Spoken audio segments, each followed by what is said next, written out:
warahmatullahi wabarakatuh. Perkenalkan, nama saya Marianti.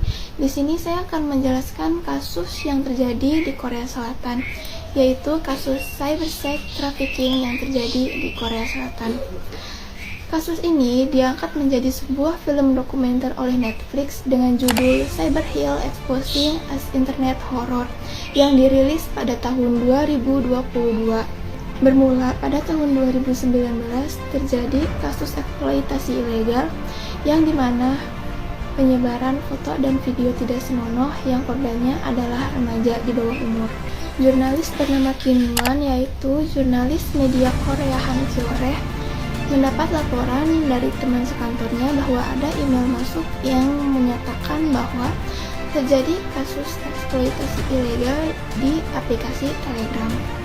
Dari laporan ini, Kim Won membuat sebuah artikel yang ternyata direspon oleh banyak netizen Korea dan mengatakan bahwa pelakunya adalah paksa. Karena pernyataan dari netizen Korea ini membuat Kim Won penasaran siapa sih sosok baksa ini. Akhirnya Kim Won pun membuat sebuah tim untuk menyelidiki kasus ini. Karena di Korea, jurnalis memiliki wewenang yang sama dengan polisi jika ingin menyelidiki sebuah kasus kriminal.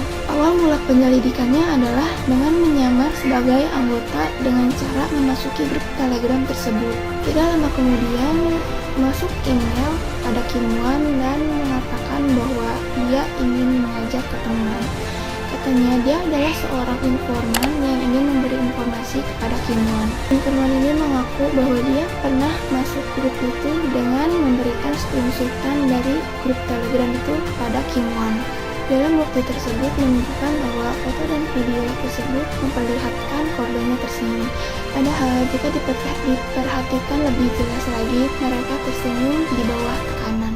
Di foto dan video tersebut terdapat watermark yang bertuliskan underscore baksa atau budak baksa yang ditulis di kulit mereka langsung dengan menggunakan spidol.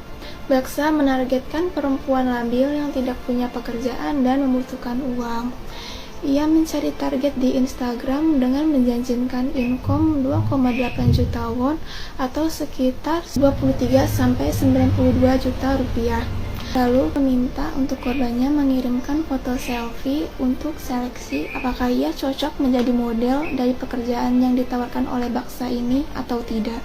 Awalnya bukan foto yang aneh-aneh sampai akhirnya baksa meminta nomor rekening dan foto KTP korbannya untuk syarat kontrak. Lalu, baksa meminta foto selfie untuk meminta menunjukkan jari kelingkingnya untuk simbol bahwa korban ini telah masuk perangkat. Dengan tanpa curiganya, korban ini mengirimkan foto tersebut kepada baksa. Setelahnya, akhirnya baksa menunjukkan wajah aslinya, yaitu dengan meminta korban mengirimkan foto atau video tidak senonoh kepadanya, dengan mengancam bahwa jika tidak menuruti permintaannya, foto-foto yang sebelumnya akan dikirimkan kepada keluarganya atau ke sekolahnya. Karena ancaman tersebut, korban pun terpaksa untuk menuruti perintah baksa. Semua foto dan video korbannya ia masukkan ke dalam sebuah grup Telegram yang dimana jika ingin memasuki grup Telegram tersebut harus membayar kepadanya dengan mata uang kripto. Melihat ini semua, tim penyelidik dari Kim Won dan kepolisian hacker di Korea memutuskan untuk mencari tahu identitas baksa ini dan menangkapnya. Baksa tertangkap setelah penyelidikan yang panjang. Akhirnya baksa berhasil ditangkap pada tahun 2020 dengan cara menyelidiki proses penukaran kripto dengan mata uang Korea.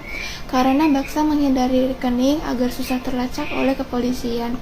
Setelah menyelidiki identitas baksa, ternyata ia dulu pernah terlibat kasus penipuan via telepon dan juga kasus jual beli senjata via web ilegal yang dilakukan beberapa tahun lalu. Ternyata nama aslinya adalah Cho Ju Bin.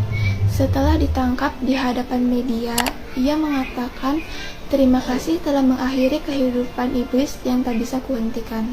Baksa dituntut dengan hukuman 42 tahun penjara dengan korbannya yang berjumlah 25 orang dan dia sudah melakukan aksinya ini selama setahun, yakni dari tahun 2019 sampai 2020.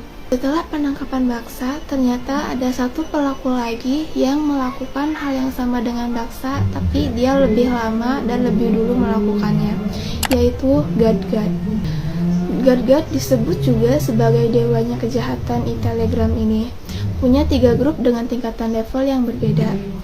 Level pertama dengan 250.000 won, dan level kedua 500.000 won, level ketiga 1 juta won. Gadgad ini bahkan sampai punya pekerja khusus untuk tiap grup telegramnya. Dia sudah melakukan aksinya dari tahun 2017 sampai 2020. Untuk menangkap Gadgad ini ternyata lebih susah karena dia lebih mengenal dunia digital.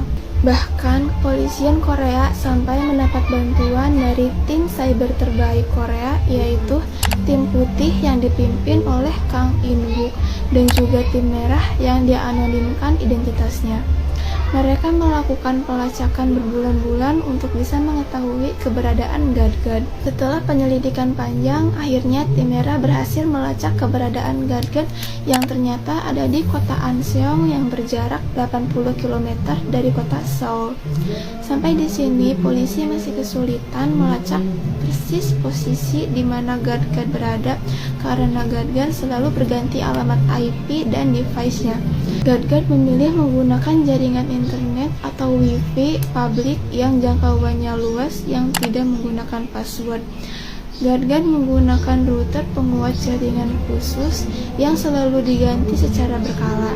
Setelah lama menyelidiki, akhirnya mereka berhasil membobol keamanan internet Gadgad dengan cara mengirimkan link kepada Gadgad yang mana jika dibuka link tersebut maka kita dapat menghack isi dari data handphone tersebut. Karena ayah Gadgad adalah seorang pemilik perongsokan bekas yang dimana otomatis banyak handphone di situ. Gadgad menggunakan handphone tersebut untuk melancarkan aksinya agar tidak terlacak oleh kepolisian. Setelah polisi menemukan tempat toko barang rongsokan tersebut, akhirnya ditemukan titik terang bahwa Gadgad ternyata anak dari pemilik toko tersebut. Akhirnya Gadgad yang bernama asli Moon Hyung-wook yang masih SMA berhasil ditangkap. Gadgad dituntut dengan hukuman 32 tahun penjara dan sudah melakukan aksinya selama 3 tahun, yakni dari tahun 2017 sampai tahun 2020. Semua orang yang berhubungan dengan kejahatan mereka juga ditangkap dengan jumlah 3.757 orang. Setelah mereka ditangkap, para korban yang sebelumnya diancam akhirnya mulai berani melaporkan kejahatan mereka kepada kepolisian Korea. Tidak hanya di Korea, mungkin di Indonesia juga banyak yang mengalami kejahatan tersebut. Hanya saja mereka belum berani untuk melaporkan kejahatan tersebut kepada polisi karena takut dengan ancaman dari para pelaku. Dikutip dari artikel Komnas Perempuan bahwa kekerasan seksual menjadi lebih sulit untuk diungkap dan ditangani dibandingkan dengan kekerasan terhadap perempuan lainnya, karena sering dikaitkan dengan konsep moralitas masyarakat. Perempuan dianggap sebagai simbol kesucian dan kehormatan. Karenanya, ia kemudian dipandang menjadi aib ketika mengalami kekerasan seksual, misalnya pelecehan. Korban juga sering disalahkan sebagai penyebab terjadinya kekerasan seksual. Ini membuat perempuan seringkali bungkam. 95% korban pelecehan seksual mengalami PTSD atau Post Traumatic Disorder. Untuk para korban kejahatan seksual, jika kalian mengalami pelecehan dan kalian takut untuk melaporkan, kalian bisa meminta tolong kepada orang terdekat, keluarga, atau teman untuk dibantu melaporkan pelaku tersebut pada kepolisian. Karena jika tidak dilaporkan, para pelaku ini akan semakin semena-mena dan semakin menganggap bahwa perempuan itu lemah. Baik, mungkin hanya itu saja yang dapat saya sampaikan pada video ini. Mohon maaf bila ada salah-salah kata, kurang dan lebihnya mohon maaf. Wassalamualaikum warahmatullahi wabarakatuh.